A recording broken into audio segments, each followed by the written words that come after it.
बौद्ध सर्किट के रोड को लगकर सारनाथ से लेकर वाराणसी से लेकर लुम्बिनी तक पूरी तरह दर्शन करने का अवसर उनको मिलेगा। ये भी काम मोदी जी के नेतृत्व में भारत सरकार ने करके दिखाया। ऐसी अनेक बातें हैं। बहनों और भाइयों, हमारे प्रधानमंत्री जी ने पार्लियामेंट में जब पहली बार वो आए थे तो दरवाजे का दर्शन लेकर जब संसद के सेंट्रल हॉल में आए तो उन्होंने अपने पहले भाषण में कहा कि मैं अपनी सरकार को देश के गरीबों के लिए समर्पित करना चाहता हूं। मुझे बताइए, देश में गरीब कौन है? कांग्रेस के कार्यकर्ता और नेता तो गरीब नहीं है। बहुत माल कमाया, न जात पर न बात पर, सोनिया जी की बात पर खाओ खींचो, जितना लूटना उतना लूटो, एक पांव डटाओ, गरीबी हटाओ, हो गया विकास।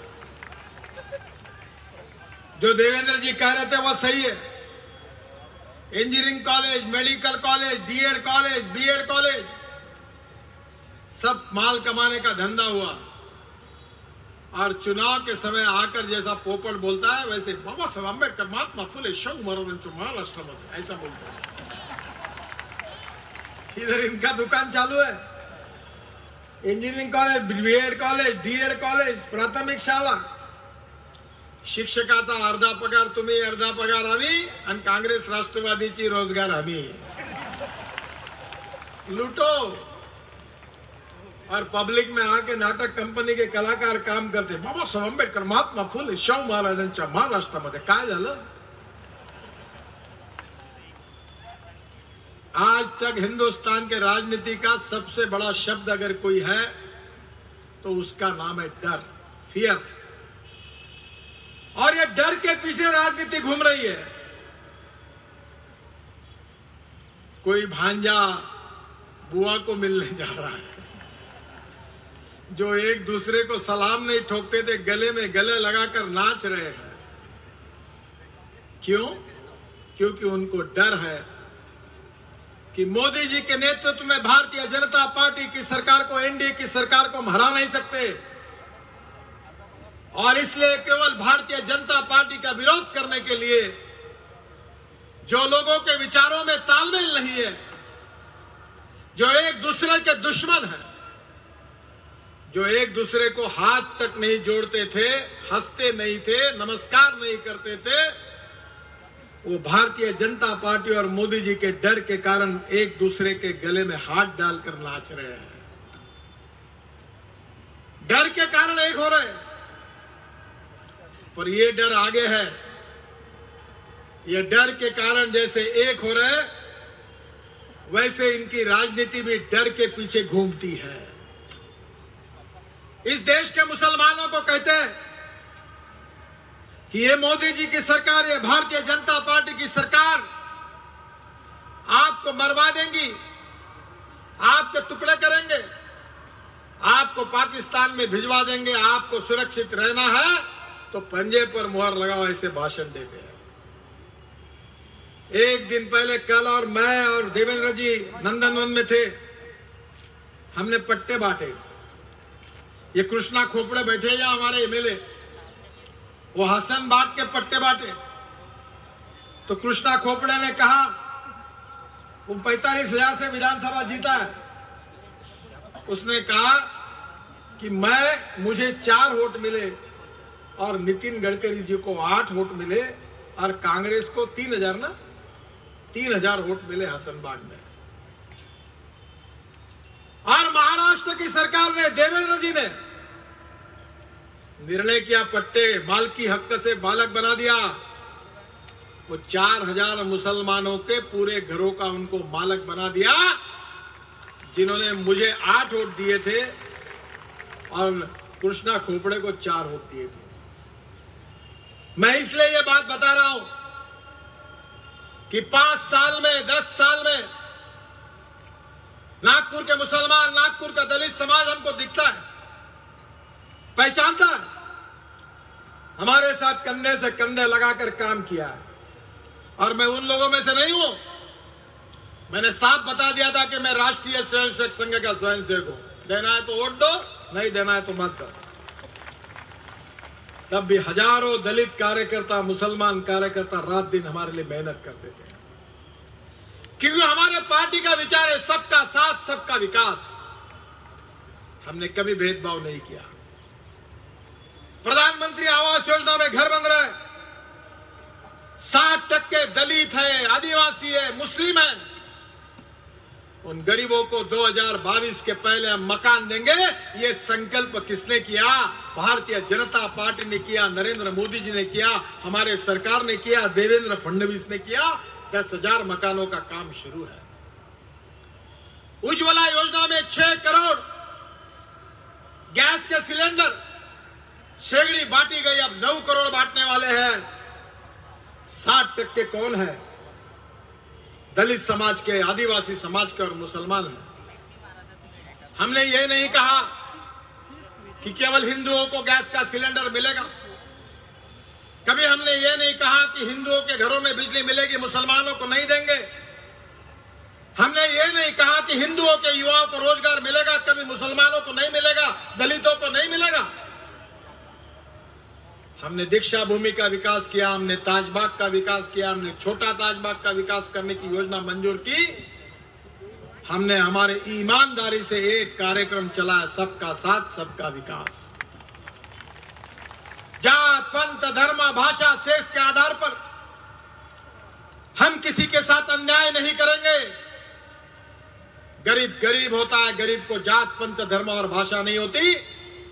सब गरीबों के जीवन को बदलने का काम यही अंत्योदय का विचार है और यही भारतीय जनता पार्टी का मिशन है। यही बात को लेकर हमने काम किया।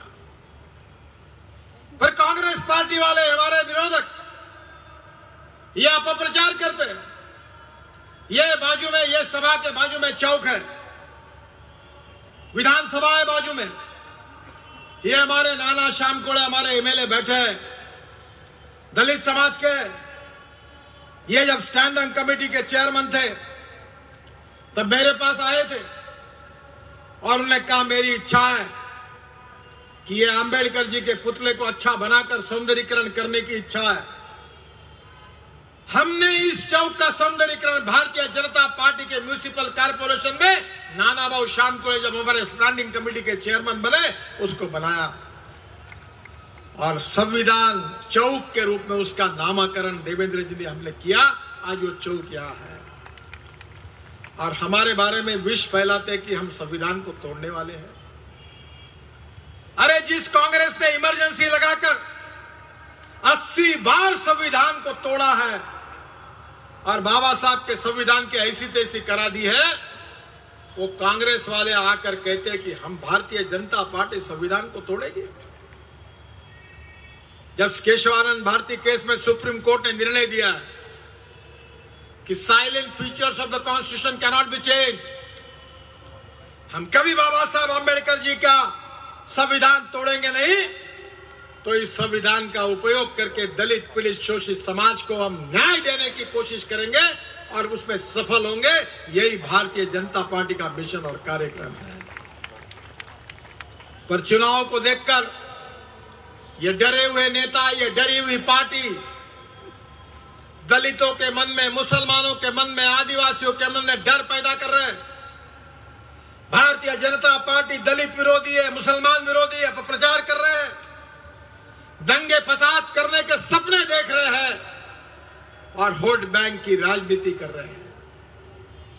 बहनों और भाइयों, हम इस समाज में सामाजिक समता, आर्थिक समता और ऐसे हिंदुस्तान को बनाना चाहते हैं कि जो सुखी, समृद्ध, संपन्न, शक्तिशाली हिंदुस्तान होगा, जो भयभूत, आतंक और भ्रष्टाचार से मुक्त होगा, जहां हर दलित को, हर भारतीय को, हर मुसलमान को, जो गरीब है उसको खुद का मकान मिलेगा, हर जवान व्यक्ति के हाथों को काम मिलेगा, हर घर में गैस का चूल्हा होगा।